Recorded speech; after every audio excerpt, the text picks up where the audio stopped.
पत्रकार साथियों का, छायाकार साथियों का, प्रिंट मीडिया, इलेक्ट्रॉनिक मीडिया के साथियों, सबसे पहले आपके प्रति आभार। आप शॉर्ट नोटिस में पहुंचे हैं और आपके बीच पार्टी के राज्यसभा के सांसद और पार्टी के राष्ट्रीय मुख्य प्रवक्ता आदरणीय मनोज कुमार झा जी आप लोगों से रूबरू होंगे, आप लोगों को संबोधित करेंगे। शुक्रिया साथियों, आप सब बीते कुछ हफ्तों से बिहार में लगातार चल रही बदल रही घटनाक्रम से वाकिफ हैं। आपका मैं तो मान लूँगा, मैं उधर ही देखूंगा, लेकिन उनके बारे में क्या कहूँ जो कभी इधर देख रहे हैं कभी उधर देख रहे हैं। मेरा मानना है कि थोड़ी चीज़ें ऐतिहासिक परिप्रेक्ष्य में बात की जाए। आज माननीय मुख्यमंत्री जो तब भी मुख्यमंत्री थे 2022 में, अब भी हैं, जब उन्होंने लालू जी और हमारे नेता तेजस्वी जी को अप्रोच किया कि हमारी पार्टी को भाजपा तोड़ने की कोशिश कर रही है, मैं बड़ा परेशान हूँ, असहज हूँ। आप सब जानते हैं लालू जी तेजस्वी जी विशाल हृदय के हैं, उनको लगा ये तो हमारे ही परिवार का हिस्सा है, इनको प्रोटेक्ट किया है। लेकिन तेजस्वी जी की एक शर्त थी और वो शर्त साफ थी, अगर हम आपके साथ आते हैं तो मेरी पहली प्राथमिकता होगी बिहार के युवाओं को रोजगार देने की, नौकरी देने की, क्योंकि 10 लाख नौकरी का वादा हमारे मैनिफेस्टो में था, हमारे संकल्प में था, हमारी प्रतिबद्धता में था। नीतीश जी, माननीय मुख्यमंत्री जी 17 बरस अलग से भी शासन किए। बिहार की चर्चा पूरे देश में, मैं आप सब जानते हैं, कई अन्य कारणों से हुआ करता था, लेकिन पहली बार बिहार की चर्चा हुई जब लाखों लोगों को नौकरियां मिली। ये उनका कमिटमेंट था। 17 महीने रहे वो, 4 लाख से ऊपर नौकरियां मिली। और आज की भी जो प्रेस कॉन्फ्रेंस है कुछ आपके समझना चाहते, 17 बरस बनाम 17 महीने, ये आप सब जानते हैं, हम नहीं कहना चाहेंगे। बिहार का युवा किसी भी जाति का हो, किसी भी धर्म का हो, आज उसमें हताशा का माहौल है, क्योंकि उसने सपने देखने शुरू किए थे। हर गांव के एक व्यक्ति को नौकरी मिली है, 2 व्यक्ति को नौकरी मिली है, 3 व्यक्ति को नौकरी मिली है, कोई पड़ोस सूना नहीं है नौकरी के बिना। तो सरकारें बनती क्यों है? सरकारें मंदिर मस्जिद की साइज के लिए नहीं बनती, गुरुद्वारे के लिए नहीं बनती, रोजगार के लिए बनती है, बेहतर सड़कों के जाल के लिए बनती है। आरक्षण के प्रति जो हमारी प्रतिबद्धता थी, उसके लिए पहले जातिगत जनगणना होगी। नीतीश जी तो पहले भी मुख्यमंत्री थे, जातिगत जनगणना क्यों नहीं हुई? किसने ये आवाज उठाई थी? विधानमंडल में शिष्टमंडल के साथ कौन गया? तेजस्वी जी। खैर, उसके बाद आरक्षण का दायरा बढ़ा 65%, और लगातार मांग रही उनकी कि केंद्र ढुलमुल रवैया न अपनाए, इसे 9वीं अनुसूची में शामिल करें। बहरहाल ये केंद्र के विवेक पर, उनके संकीर्ण मानसिकता के बारे में मैं कुछ नहीं चाहता। अभी 1,35,000 से ज्यादा पद सृजित कर चुके हैं, तेजस्वी जी कर चुके थे स्वास्थ्य विभाग। 1,35,000 सब कुछ हो चुका है। बस मैं माननीय मुख्यमंत्री जी से आग्रह करता हूं कि सिर्फ ये तेजस्वी का विजन था इसलिए इसको खारिज ना करें, बिहार के युवाओं को स्मरण करें और इन 1,35,000 नौकरियों पर 2 महीने के अंदर सारी प्रक्रिया पूरी करें। चूंकि तेजस आइडिया था, अरे क्रेडिट उसको जाएगा ना, हम इतनी छोटी राजनीति में भरोसा नहीं करते। क्रेडिट लोग दे रहे हैं, क्या करें, लोगों का मुंह बंद कर दे। 1 लाख शिक्षकों की नियुक्तियां भी पाइपलाइन में करके होने के लिए थे। 1 लाख उन पर भी आप तक उन शिक्षकों का उठा जाना पड़ा। आप पूरा 40 दिन के अंदर तो एक संदेश जाएगा। लेकिन अगर आपको लगे करें तो तेजस्वी ने उसकी उसके उसके मिनिस्ट्री ने, उनके मंत्रिमंडल ने, उनके सहयोगियों ने किया था, इसको ना किया जाए। इस प्रक्रिया और इस मानसिकता से माननीय मुख्यमंत्री जी आप बाज आए।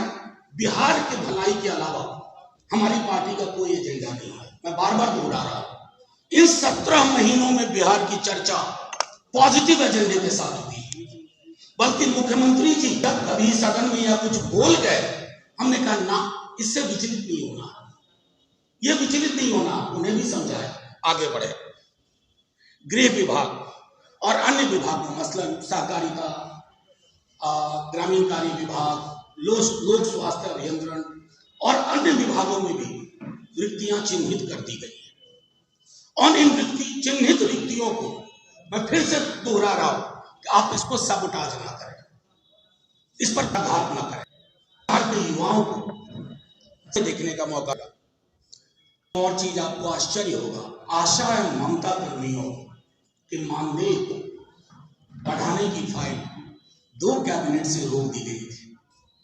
मैं खुद पटना में रहकर के महसूस कर, आशा कर्मियों की डेलीगेशन तेजस्वी जी से मिल, उनको भरोसा था उनकी मानदेय बढ़ोतरी पर सब कुछ हो गया, हस्ताक्षर हो माननीय स्वास्थ्य मंत्री, लेकिन नहीं।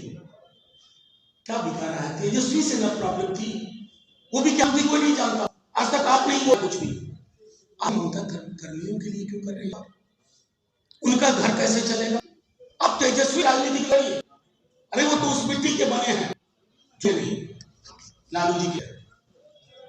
लेकिन आशा कर्मियों का जो मानदेय बढ़ चुका है उसको रोकने की कोशिश न करें। आप सबने देखा होगा, बीते दिनों मोइनुल हक स्टेडियम गए थे, सारा कुछ उसका प्रोसेस हो चुका है, हॉस्पिटल्स की कॉलेज की सारी प्रोसेस हो चुकी है, 5 कई सारी चीजें हो चुकी थी। इसको इसलिए मत रोक दीजिएगा मुख्यमंत्री जी, ये सपना तेजस्वी का था, ये सपना बिहार का, तेजी ने उसमें मोहर लगाई। उनकी मोहर को सिर्फ इसलिए खारिज ना कर दीजिए कि आप इस इधर के दिखते दिखते उधर के हो गए। ये फैसला संभवतः आपका ना रहा हो, स्वेच्छा से फैसले के आप समर्थ हैं, नहीं मैं नहीं जानता, लेकिन जरूर जानता हूं कि कई नेतानुमा अधिकारी, कई अनुमा ने क्या क्या करवा लेते हैं, इन से फासला पड़ता है उनके साथ। 17 बरस आप अगर नियुक्तियां आपने की होती है तो इतनी पाइलअप ना होती। क्यों लाखों की नियुक्तियां हुई? क्योंकि पाइलअप थी, आपके विजन में वो नहीं था, आपके दृष्टिकोण में नहीं था, आपके स्वभाव में नहीं था, आपके चरित्र में नहीं था। अब सब चीजें रास्ते हो गया, आप निकल गए, किस दबाव में, किस डर में, किस भय में, किस खौफ में, ये विश्लेषण पत्रकार करेंगे, बिहार की आम जनता करेगी। लेकिन एक लेट मी फिनिश, मुझे खत्म करने दीजिए। नहीं, कहानी नहीं है ये, बिहार के युवाओं का तथ्य है। नहीं, आप मुझे पहले अपनी बात खत्म करने दीजिए। इतना संवाद का स्तर बना रहे हैं। हाँ, मैं सिर्फ ये कहना चाहता हूँ, पॉलिटिकल लड़ाई लड़िए, लेकिन पॉलिटिकल लड़ाई के साथ साथ बिहार के हक और हकूक, वो लोगों के रोजगार पार न करिए, क्योंकि ये रोजगार तेजस्वी जी सत्ता में रह करके अगर दे रहे हैं तो सड़क पर रह करके भी आपको मदद देंगे। बस इतना मुझे कहना था। और आज की प्रेस कॉन्फ्रेंस इसी से सीमित है। मैं आपसे आग्रह करूंगा, आज के प्रेस कॉन्फ्रेंस से उत्पन्न मुद्दों पर आप मुझसे सवाल करें, मैं बाकियों की तरह सवाल का जवाब देने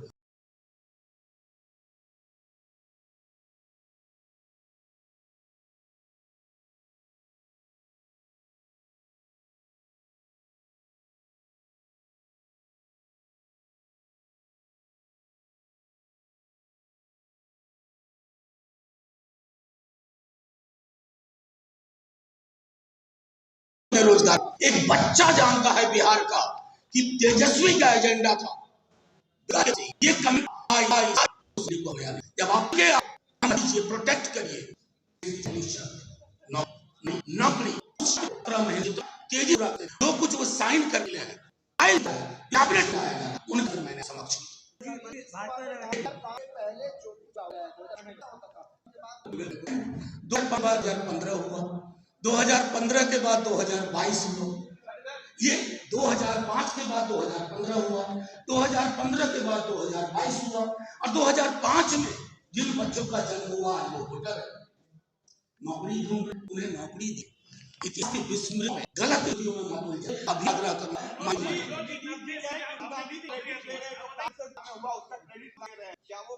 सेंसस का क्रेडिट किसी व्यक्ति को जाकर वो तेजस्वी को और नेशनल लेवल पर इस सुर मिलाने के लिए कांग्रेस पार्टी का धन्यवाद, डीएमके का धन्यवाद।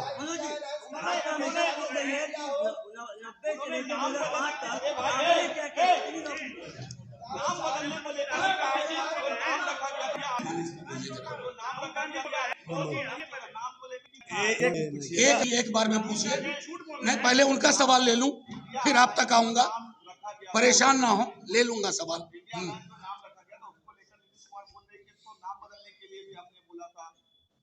सुनिए, मैं हर उस मीटिंग में रहा हूं, अगर सारी चीजें खोल करके सामने रख दूंगा ना, एक सवाल और है। नहीं, एक सवाल। हाँ,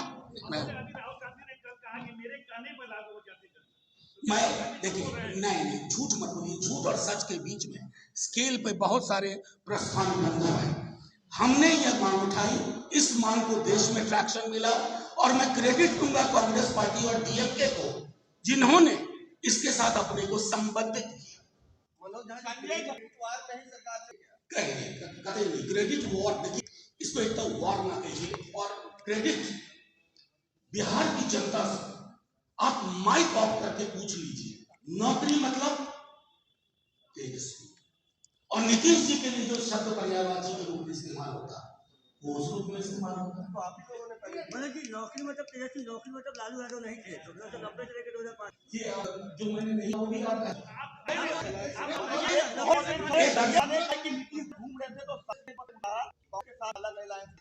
मैंने आपको पहले कह दिया, इंडिया अलायंस की हर मीटिंग में रहा, बहुत सारी चीजें लिखूंगा और बोलूंगा, बहुत सारी चीजें लिखूंगा और बोलूंगा, बस अभी आप लोग कुछ लोगों के चेहरे पे बने रहेंगे। क्या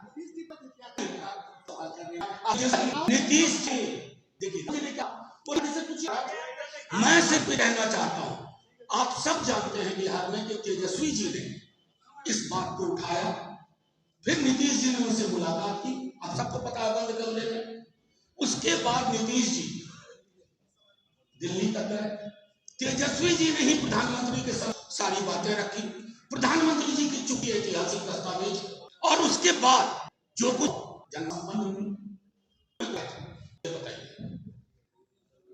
भाजपा गई थी ना, सॉलिसिटर जनरल कौन है, कौन अपॉइंट करता है सॉलिसिटर जनरल, वो क्यों गए थे रोकने के लिए? तो बच्चा बच्चा जानता है, और बच्चों की बच्चा बच्चा जानता है, तो हमें कहने की जरूरत नहीं है। Thank you.